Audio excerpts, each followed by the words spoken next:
Sarah Durocher, le combat pour le droit à l'avortement ne s'est pas terminé avec la loi Veil en 1974. Est-ce qu'il s'arrête aujourd'hui avec cette entrée dans la Constitution ? Non, je pense que c'est une étape supplémentaire de tous les combats gagnés par les féministes aujourd'hui. Depuis la loi de 75, évidemment, il y a eu en tout 7 propositions de loi, il y a eu des batailles, que ça soit sur le remboursement pour les mineurs, les allongements des délais. Donc bien évidemment que vous pouvez compter sur les militantes féministes de faire en sorte que ce combat persiste. Je crois que dans le monde, toutes les militantes savent que c'est un droit fragile, savent que c'est un droit qui doit progresser, qui doit jamais stagner.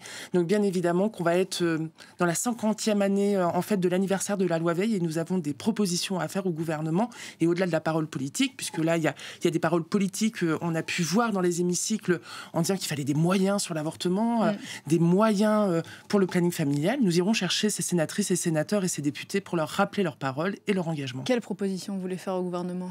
Écoutez, aujourd'hui, il y a des fermetures, il y a des vraies difficultés en termes d'offres, puisqu'il y a des femmes, il y a 20% des femmes qui sont obligées de partir dans un autre département. Donc, il y a des... Parce que là où elles habitent, tout à fait, il n'y a pas de quoi. Voilà, ça veut dire qu'il y a des fermetures de maternités et de centres IVG de proximité. Donc, il y a une vraie difficulté là-dessus. Donc, aujourd'hui, on veut des moyens pour la santé, mais j'ai envie de dire c'est beaucoup plus global. Mais on sait que la santé des femmes, c'est une des choses qui est un peu sacrifiée parfois dans certains centres de santé. Et puis, l'autre chose, c'est que nous avons... C'est ça la victoire aussi. Ça veut dire que nous avons mis une sacrée défaite aux anti-choix.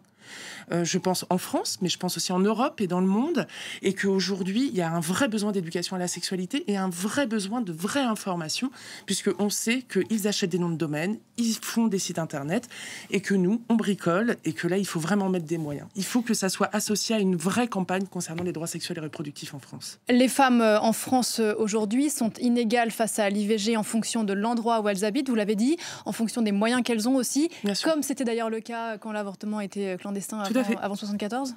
Tout à fait, ça veut dire qu'aujourd'hui, il y a à peu près encore 5000 femmes qui partent à l'étranger parce que les délais ne sont pas assez longs. 14 semaines aujourd'hui en France, selon la loi de 2022. Tout à fait, donc il y a des femmes qui partent en Angleterre, qui partent en Espagne, qui partent évidemment en Hollande, voilà, jusqu'à 22 semaines. Pourquoi en France, on n'est pas à 22 semaines ?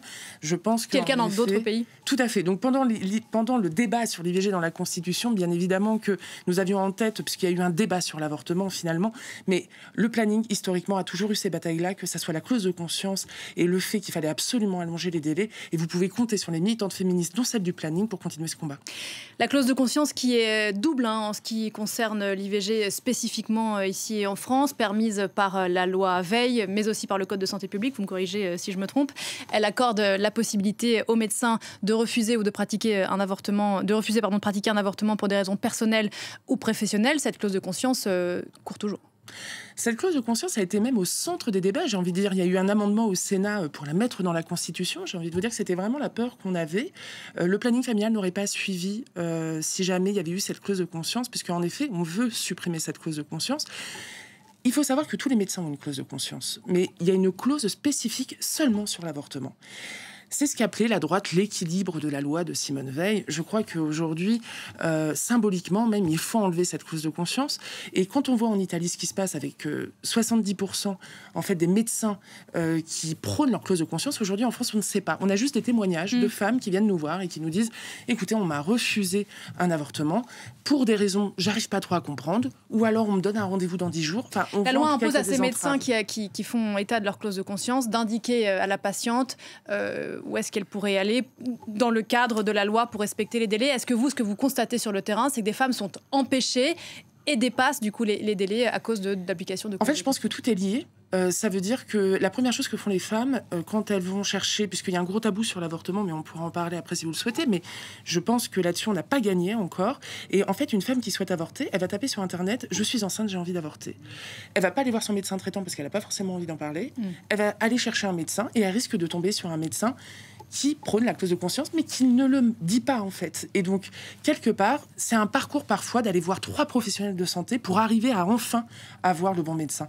Donc, en fait, ou on supprime cette clause de conscience, ou les médecins affichent la clause de conscience et que ça soit clair. Il faudra l'assumer politiquement, alors qu'on vient juste de faire entrer l'IVG dans la Constitution.